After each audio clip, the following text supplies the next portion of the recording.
tanong, ibig ba sabihin na palibasa pinasinungalingan na ng isang testigo ang kanyang mga sinabi sa naunang sinumpaang salaysay ay mababaliwala na yan? Okay, ano ba ho talaga ang sabi ng Korte Suprema tungkol dito sa mga baliktaran? Okay, well, una-una po, ang talagang sinasabi ng hukuman ay suspitsyoso ang hukuman at merong reserbasyon para tanggapin ang mga pagbabaliktad ng mga testigo. Bakit? Kasi alam nila na posible na yung pagbaliktad na yan ay resulta ng pananakot, pressure, or pera. Kaya nga naintindihan natin na pati itong si Gutesa, meron telephone conversation ngayon na pakinggan tayo sa Facebook na talagang dahil tinakot siya at tinakot ang seguridad ng kanyang pamilya, napilitan siya na gumawa ng panibagong sanaysay na pinasisinungalingan yung sinabi niya una na siya nag-deliver ng mga kakwartahan sa ilang mga personalidad. So yan po ang general rule. Hindi ibig sabihin na bumaliktad ang isang testigo sa pamamagitan ng pangalawang sinumpaang salaysay na baliwala na yung una. Mas pinaniniwalaan ng hukuman ang naunang sinumpaang salaysay dahil nga alam nila na base sa karanasan, ang mga testigo po pwedeng takutin, po pwedeng bayaran at dahilan para sila ay gumawa ng pangalawang sinumpaang salaysay na pinasisinungalingan ang kanilang naunang salaysay. Pero meron din pagkakaiba kapag ang recantation ay bago nag-testify ang isang witness sa hukuman mismo or kung ito ay matapos na siya ay mag-testify na. Ang rule is kapag natapos na ang testimonya ng isang testigo at siya ay na-subject na cross-examination, maski pa siya ay magbago ng kanyang sinumpang salaysay at sinabi na lahat ng sinabi niya sa hukuman at sa kanyang naunang sinumpang salaysay ay pawang kasinungalingan, hindi po yan paniniwalaan ng hukuman. Kasi ang importante, bukod dun sa sinumpaang salaysay, ay yung sinumpaang testimonya ng isang testigo sa hukuman. So napakahirap, baliwalain talaga ang testimonya ng isang hukuman matapos na siya ay magtestigo sa hukuman. Kasi dalawang beses na niya sinumpaan yung kanyang testimonya doon sa nauna niyang sinumpaang salaysay at doon sa testimonya niya mismo sa hukuman. At dahil ang pagtestigo sa hukuman ay parang sagrado, talagang ang ating Korte Suprema ay hindi talaga babaliwalain ang ganyang testimonya dahil lamang nag-recant ang isang testigo, lalong-lalo nga kung tapos na siyang mag-testify. Pero kung ang pagbabaliktad gaya na nangyari kay Gutesa ay hindi pa nangyayari ang pagtestigo sa hukuman, anong gagawin ng piskal? O anong gagawin ng ombudsman? Kasi ngayon, ang issue is paano gagawin ng ombudsman gayong bumaliktad na si Gutesa at bumaliktad na yung 4 na Marines? Talaga bang hindi na nila hahanapan ng probable cause si Martin Romualdez?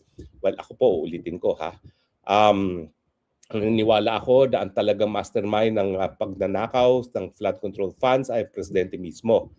Dapat talagang makulong si Martin Romualdez pero dapat makulong din ang kanyang pinsan dahil lahat naman ng kapangyarihan at impluensya ni Martin Romualdez ay dahil lamang kay presidente at siya naman talaga ang pumirma ng pangtaunang budget na pinanggalingan ng mga kinurakot ng mga opisyalis natin. So sa akin, bagamat gusto ko makita makulong si Martin Romualdez, dapat makulong din ang presidente. So ngayon ang issue is kung ang pagbabaliktad gaya na ginawa ng mga Marines at ni Gutesa ay sa level pa lamang ng preliminary examination na ginaganap ng ombudsman, anong resulta nito? Well, ang sabi po, ang hukuman, ang sabi ay kinakailangan evaluate na ombudsman ng piskal sa yung totality ng ebidensya na nahaharap laban sa mga nasasakdal bago nila baliwalain ang kanyang ebidensya. Ibig sabihin, hindi palibasa nagkaroon ng pangalawang sinumpaang salaysay, mawawalan na ng bisa yung naunang salaysay. Bakit? Well, kung meron namang ibang mga ebidensya na magpapatunay nung sinasabi mismo na nasasakdal na binawi, baliwala yung pagbawi. So, sabihin na natin na sabi ng 4 na Marines at ni Gutesa na hindi sila nag-deliver, pero meron pa rin 14 na nagsasabi na nag-deliver sila, natural, babaliwalain ng ombudsman yung pagbabaliktad na testimonya. Kasi meron pa namang ibang mga testimonya na naririyan. At saka po pwede pa rin tawagin yung mga testigo na bumaliktad sa hukuman pag nagkaroon na ng paglilitis at malaman kung ano talagang katotohanan. Dahil alam niyo ibang epekto. Kapag ang isang testigo ay nagsisinungaling sa isang sinumpaang salaysay lamang, o di naman kaya kung sila ay magsisinungaling sa hukuman. Mas mahirap po magsinungaling sa hukuman mismo dahil hindi naman sanay humarap sa hukuman yung mga testigong yan, lalong-lalo na kung ikay haharap sa sandigan bayan na tatlo-tatlo yung maestrado na haharap sa iyo. Napakahirap magsinungaling sa harap ng tatlong maestrado.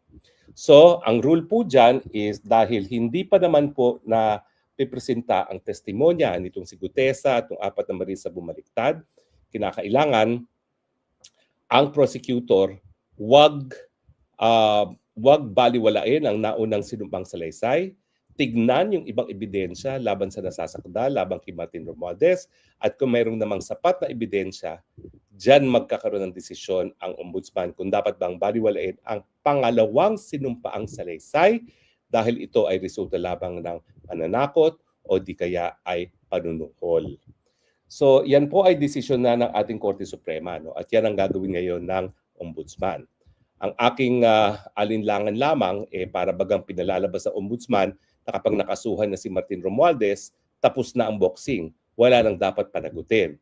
Ang akin po, kinakailangan mapanagot pa rin ng presidente dahil doon sa sinabi nga ni Zaldico na ang presidente mismo ay nagkaroon ng 100 billion na insertion at 25 billion ang napunta sa kanya bilang tongpats. Diba po? No? Sa akin talaga, hanggang hindi nila iniimbestiga ang presidente, hindi ako naniniwala doon sa katapatan ng ombudsman na talagang habulin ang mga nangurakot sa ating lipunan. Totoo po na mayroong immunity from suit ang ating presidente, pero hindi po ibig sabihin niya na mayroon ng immunity from investigation from the ombudsman. Pwede po mag-imbestiga ang ombudsman ngayon at sabihin na kung wala lang immunity ang presidente, dapat siya kasuhan. Ibig sabihin lamang dapat antayin na matapos ang termino ng presidente bago isampa ang kaso laban sa kanya. Pero wala pong immunity from investigation ang presidente. Meron lang po siya immunity from suit. So hanggang hindi po yan na sasampa sa hukuman, wala pong balakid para maimbestigahan ang presidente. Okay? Now, syempre po, no? Kapag naman ang isang testigo nga ay nakapagtestigo na sa hukuman at siya ay bumaliktad, gaya na aking sinabi, ang dami na pong kaso, Molina versus People, People versus Lamsed, na sinasabi na hindi mababaliwala ang naunang testigo, lalong-lalo na dahil nga po siya ay nakapagtestigo na at siya ay naging subject na to cross-examination. Okay? So ulitin po natin, no? Kung ang testigo ay bumaliktad bago siya magtestigo, well, yung original affidavit ay hindi po pwedeng mabaliwala. Ang mangyayari po dyan, titignan muna kung ano magiging testimonya sa hukuman at titignan din ng mga nag-iimbestiga na piskal o ombudsman kung meron pang ibang ebidensya na magpapatunay doon sa mga bagay-bagay na pinasinungalingan sa pangalawang affidavit. At kung meron pa rin sapat na ebidensya, dapat ituloy pa rin ang pagsasampa ng kaso at pwede pa rin matawag yung testigong yan para magbigay testimonya ng malaman kung ano talaga ang kanyang mga katotohanan na pwedeng panindigan. Pero kapag yan po ay nangyari, pagbabaliktad, matapos na siyang magtestigo, talagang wala na po halos epekto yung recantation na yan dahil nabigyan na siya ng pagkakataon na magbigay ng kanyang testimonya sa harap ng hukuman, nabigyan ng pagkakataon ng hukom na tignan kung ang tao ay nagsisinungaling o hindi, at saka syempre nabigyan na po yan ng pagkakataon na ma-cross-examine. Dahil ang cross-examination, malalaman mo naman at malalaman mo kung nagsisinungaling ang tao sa mga bagay-bagay na kanyang sinasabi. So sa madaling salita, naintindihan natin kung bakit bumaliktad si Gutesa. Malinaw doon sa video na release ng kanyang may bahay na napilitan siya bumaliktad dahil yun na nga po, no, ang tinatakot na ay yung seguridad ng pamilya. Ganyan po talaga ang mga padre de pamilya. Hindi na bali na ikaw ang magkaroon ng banta sa buhay, wag lang bigyan ng banta sa buhay ang mga mahal sa buhay ng isang testigo. No? So ako naman, naintindihan ko si Gutesa at yung apat na mga Marines. Pagdating kay Gutesa, ang talagang binigyan niya ng kahalagahan, seguridad ng pamilya. Lahat ng padre de pamilya gagawin din yan. At dahil nga po dito, ang naging desisyon naman ng ating Korte Suprema sa mga pagkakataon na may mga testigong bumabaliktad, hindi po babaliwalain ang orihinal na ebidensya, ang orihinal na affidavit dahil alam ng hukuman nga na sa karanasan natin bilang isang bansa, ang pagbabaliktad ay dahil sa pananakot at panunuhol. Kaya kinakailangan tignan muna, unang-una kung meron pang ibang ebidensya na kung susumahin ay magpapatunay ng pagkakasala ng nasasakdal at kapag yan ay meron pang ibang mga ebidensya, ay dapat ituloy pa rin ang kaso at pwede pa rin ipatawag yung testigo na bumaliktad. Dahil kapag naman siya ay bumaliktad pa rin sa hukuman, ay yan naman po talaga ay ground para siya talaga ay ma-prosecute na for perjury. No? Hindi naman po pwede na ikaw ay gagawa ng sinumpang salaysay at ikaw ay magsisinungaling doon at hindi na mapaparusahan. Kung hindi man magamit yung kanyang testimonya, yung kanyang pagbabaliktad ang gagamitin ebidensya para naman sa krimen laban dun mismo sa nagsinungaling, yan po ay para sa kaso ng perjury. So hindi pa po tapos ang lahat ha, huwag kayong mag-alala, napakadami naman pong tumayo bilang testigo na sila ay nag-deliver ng pera. At syempre, nandyan pa rin sino pa? Paging. Ano, sino ba yung ating ipe-paging? Sige nga. Tama kayo. Ang Maglolong Bersamin. Tama kayo. Amira Pagdamanan. Tama kayo. Secretary Bonoan. Tama kayo. Zaldico. At kung lahat naman yan ay kakanta, ano ngayon kung bumaliktad si Gutesa at yung apat na Marines dahil alam naman natin na sila bumaliktad dahil sa pananuhol at pananakot.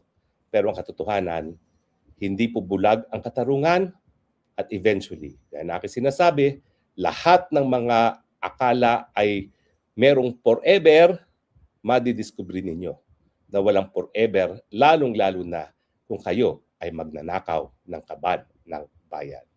Mahahabol at mahahabol pa rin kayo ng gulong ng katarungan at itaga nyo yan sa bato. Na dahil sa kawalangyaan ng mga bangag administration, lumulutang-lutang pa rin tayo sa baha.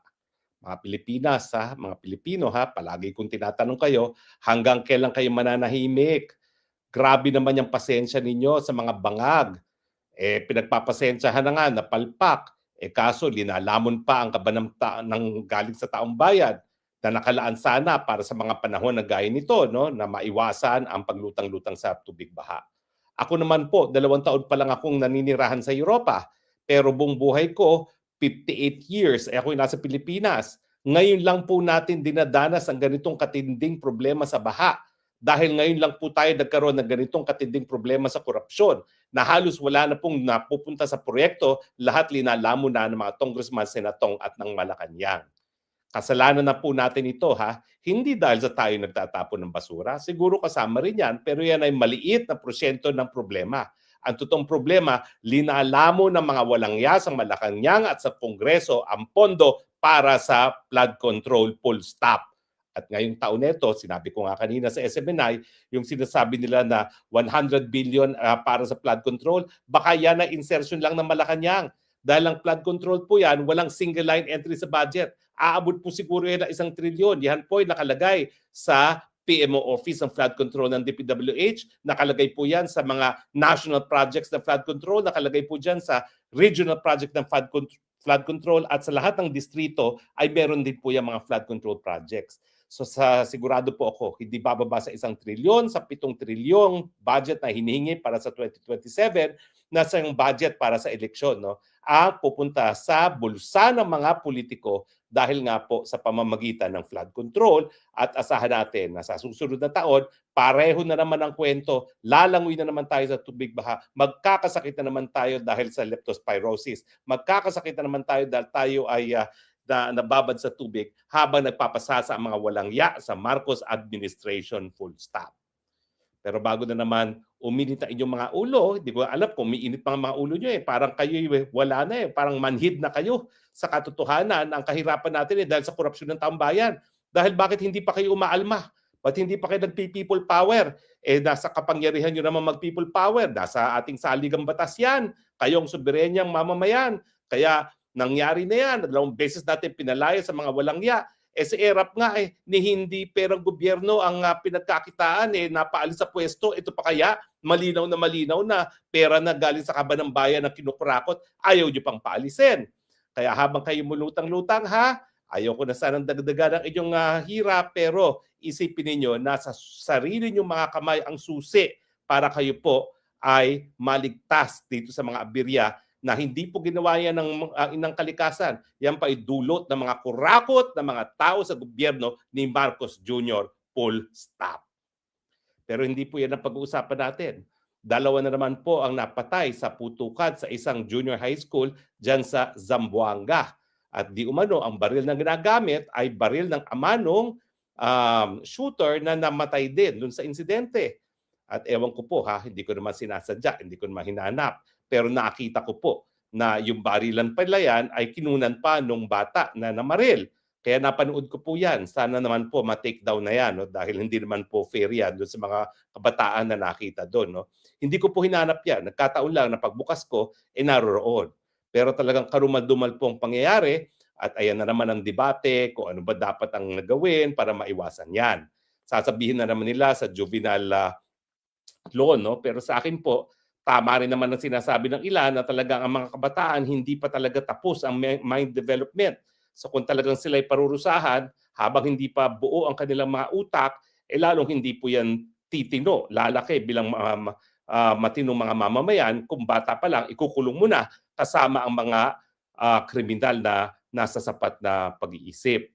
Pero akin lang po, ang tanong ko, bakit nung si VP Sara ang Secretary of Education, wala namang ganitong barilan sa mga paaralan?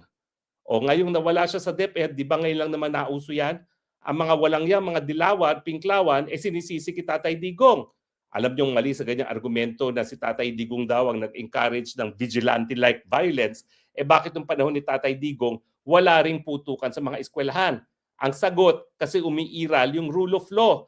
Takot ang mga kriminal, pati ang mga kabataan na gumawa ng kriminal. Di ba? Yun ang solusyon dyan. Magkaroon ng rule of law na ang mga namumuno ay unang-una sumusunod sa batas, pangalawa ay pinatutupad ang batas dahilan para maibalik ang takot sa puso at isipan ng mga kriminal. At ngayong nakikita ng mga kababayan natin na lantaran ng korupsyon, ng mastermind ng korupsyon ay presidente, bakit sila susunod sa batas? Samantala nakikita nila ang presidente, ang kaanak niya, ang pinsan niya, ang mga kaalyado niya ay linalamon ang pondo ng bayad dahilan kung bakit nagdurusa ang ating mga kababayan ngayong panahon ng baha at ulan. Siyempre, sinong susunod sa batas? Pero alam niyo po ha, may isa pang bagay na pagkakaiba kung bakit mukhang walang putukan sa panahon ni Inday Sara Duterte. Kasi nga, siya ay nagkaroon ng intelligence fund. Saan ba ginagamit ang intelligence fund? Ito nga po ay ginagamit para kumarap ng impormasyon, para magsubaybay, para maiwasan ang ganitong mga putukan. Siguro kung nagkaroon ng intelligence fund itong si Secretary Angara, malalaman niya na, uy, meron palang estudyante sa eskwelahan nito ng ama ay nasa Bureau of Customs na merong high-powered firearms. Napakadali naman po niyan. May inventaryo tayo ng mga high-powered firearms. In fact, meron tayong inventaryo ng lahat ng baril at alam natin kung sino mga may baril. So magsisimula ang intelligence gatherers doon sa mga identification ng mga kabataan ng mga magulang ay may mga baril. Dahil saan naman kukunin ng kabataan ng mga baril niya kung hindi sa kanilang mga magulang? Aber, di ba? Yan po ang halaga ng intelligence fund na sa tingin ko, dahil nga dyan sa mga impormasyon na nakalap ni BP Sara nung siya nakaupo, ay naiwasan yung pamamaril sa ating mga eskwelahan. Bukod pa po dyan, meron talaga siyang programa nung siya ay DepEd Secretary. Ito po yung Learners Rights and Protection Office, LRPO, at saka yung Telesafe Contact Center. O di ba? Yung Telesafe Contact Center, napondohan din po atin ng confidential funds dahil wala namang atang line item yan, Yan po yung number na pwedeng tawagan kapag mayroong banta sa seguridad ng ating mga kabataan sa eskwelahan. O di ba? Paano nyo sasabihin na kinurakot ang confidential fund samantalang ang katotohanan ng merong confidential fund na nakakapondo sa mga proyekto para pangalagaan ng seguridad ng mga mag-aaral sa eskwelahan, walang ganitong barilang nangyari. Nang nawala po yan, ayan na, barilan, kaliwa kanan. Hindi na po isolated to, kaya nakakabahala. Parang kabahagi na pang-araw-araw ng buhay na ating mga bata sa eskwelahan na isa sa kanila ay magkakaroon ng baril at mamamaril sa eskwelahan. Sa dami na pong beses nangyari ito. Hindi na nga po ito nakakashock dahil parang regular nang nangyayari.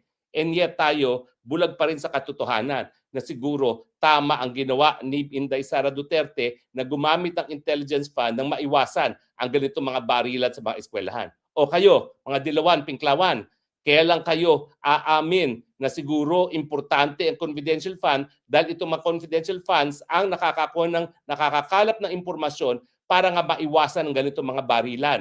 Sana naman, huwag kayo maging biktima ng ganitong barilan. Ayaw natin mangyari yan. Pero pag kayo yung ngangawa-ngawa na nagkaroon ng korupsyon dyan, isipin ninyo ha, wala pang kahit anong ebidensya na napapresenta sa impeachment court na talaga nung rakot si BP Sara at saka wag naman nating i-deny ang katotohanan ng merong ganyang pondo sa DepEd ay walang nangyaring barilan dyan sa ating mga paaralan.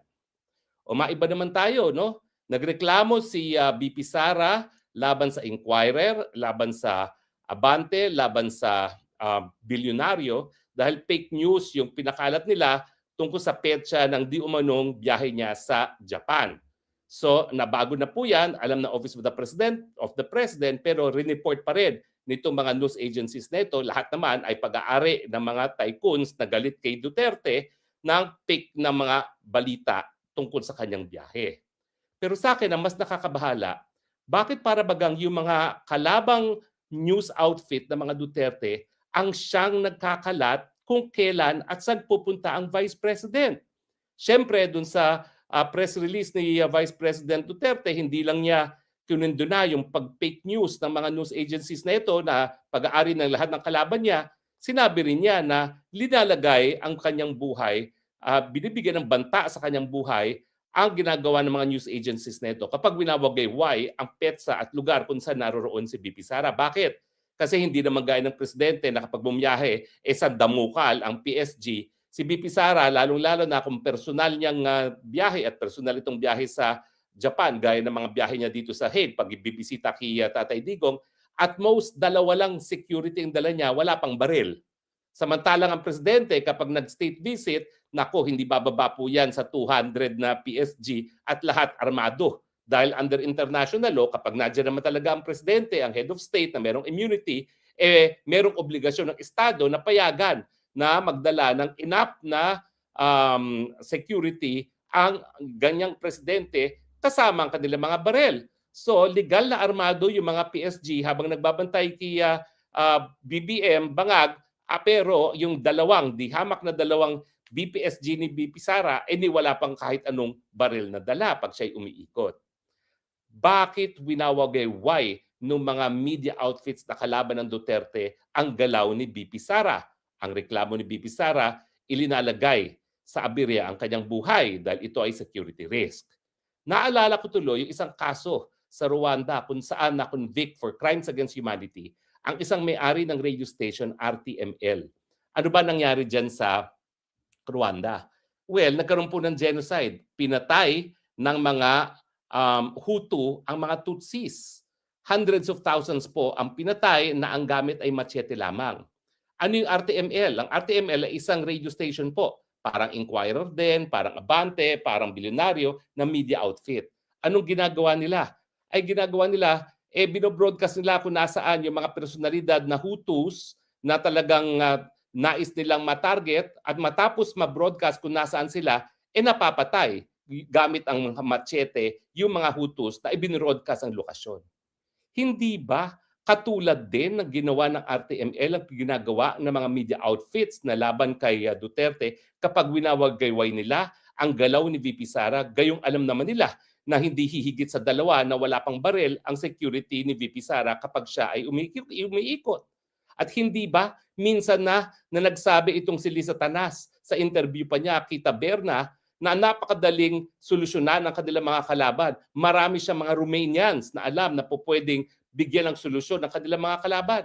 Ibig sabihin, hindi ba binobroadcast ng mga kalabang media outfit ni Duterte ang kanyang whereabouts dahil gusto nilang talagang may masamang mangyari sa pagkatao ni BP Sara?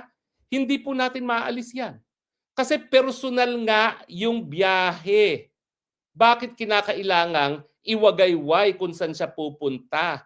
Personal po yan. Wala tayong pakialam dyan, gaya ng di natin pinakikialaman ang personal nilang mga buhay. Dapat ang pakialaman lang natin yung mga aspeto ng kanilang buhay na may kinalaman sa kanilang papel bilang public official, gaya ng kung sila ay nangungurakot, kung sila ay nambubuhay ng mga rangya beyond their salaries, no, and their expected lifestyle. Pero kapag binobroadcast mo pati ang mga personal na lakad at alam mo namang si Lisa Tanas ay nagsasabing meron siyang mga bayarang mga Romanians para yariin ang kanyang mga kalaban, hindi ba binobroadcast mo at parang sinasabi mo, sige, tirahin nyo na yung Vice President na yan? At ako po talagang ang Vice President BP Sara Duterte ang numero unong balakid sa kagustuhan ng mga Marcos na magkaroon ng Marcos Forever. Marcos 2.0 ang tawag nga po ng mga gaya ni Zaldico na nagkaroon ng pagkakataon na mapakinggan ng mga usapan sa panig ng bangag at ng kanyang pinsan na si Tambaluslos. At malinaw na malinaw sa ganyang mga usapan na talagang nais nilang mawala na sa picture ng mga Duterte. Pinakulong ang Tatay Digong sa dahig, pinakidnap, sila pa nangidnap, nagdala sa dahig, at ngayon naman winawagayway, binobroadcast ang kanyang location dahilan para magreklamo talaga si BP na bantayan sa kanyang buhay. Lalong-lalo na nga po na personal ang mga trips na winawagayway nila kung saan siya pupunta. Ulitin ko po hindi ko po pinagbibintangan ang mga media outfits na yan. Ang sinasabi ko lang, alalahanin ninyo na meron ng naparusahang mga media outfit doon sa Rwanda dahil matapos nilang i-broadcast ang lokasyon ng mga nais nilang mapatay na Tutsi, pinatay nga sila doon sa lokasyon kung saan nilang i-broadcast.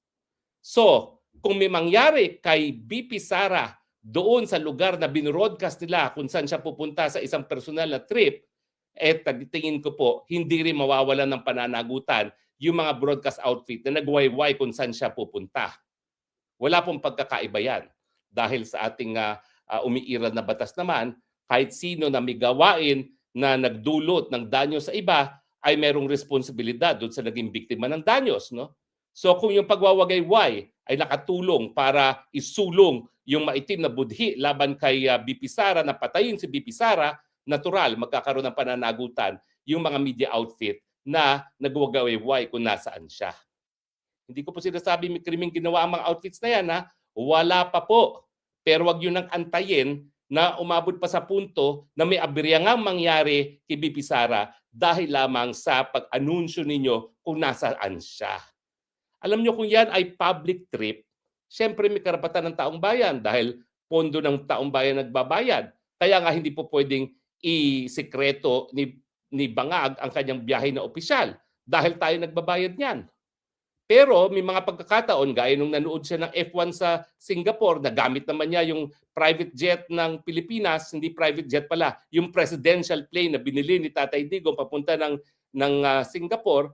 Siyempre, mabubwisit din tayo at may pakialam din tayo para tanungin ano ginagawa mo dyan sa F1 na yan.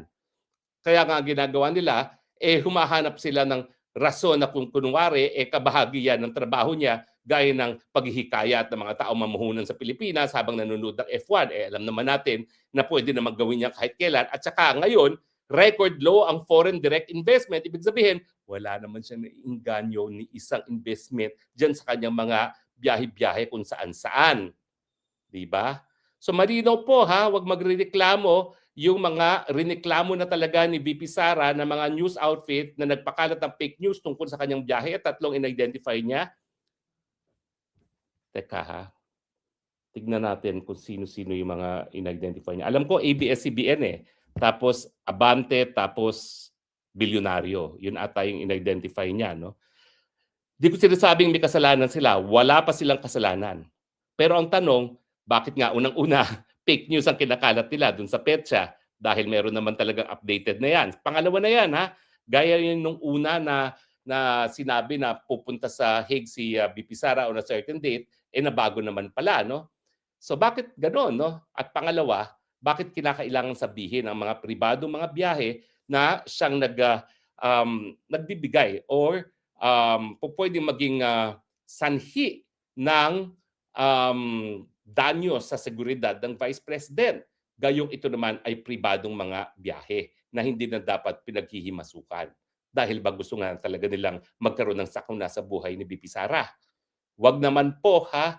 Kaya nga po sinasabi ko, pag personal na trip na yan, dahil alam naman nating walang kakayahan si VP Sara na protektahan ang kanyang mga sarili, dahil ang kasama lang niya ay 2 VPSG na wala pang baril, pwede ba, wag yun ang paghimasukan. Personal trip nga yan eh. Pag pinaghimasukan nyo pa yan at minangyari, baka magkaroon pa kayo ng pananagutan. Baka lang naman. Dahil yan ay matter of evidence na yung tao, kung meron man, na magiging dahilan ng sakuna sa buhay ni VP Sara, pumunta sa lugar na yon dahil sa pagbo-broadcast ng mga media outfits. Kinakailangan patunayan naman yan para sila ay magkaroon ng pananagutan. No?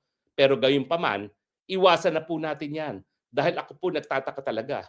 Ano ang newsworthy sa isang private trip na Vice President na kinakailangan pangalandakan sa publiko kung nasaan siya sa panahon na ayun, ang Lisa Tanas ay talagang nagsabi na meron siyang Romanians na tugon niya sa kanyang mga problema sa buhay.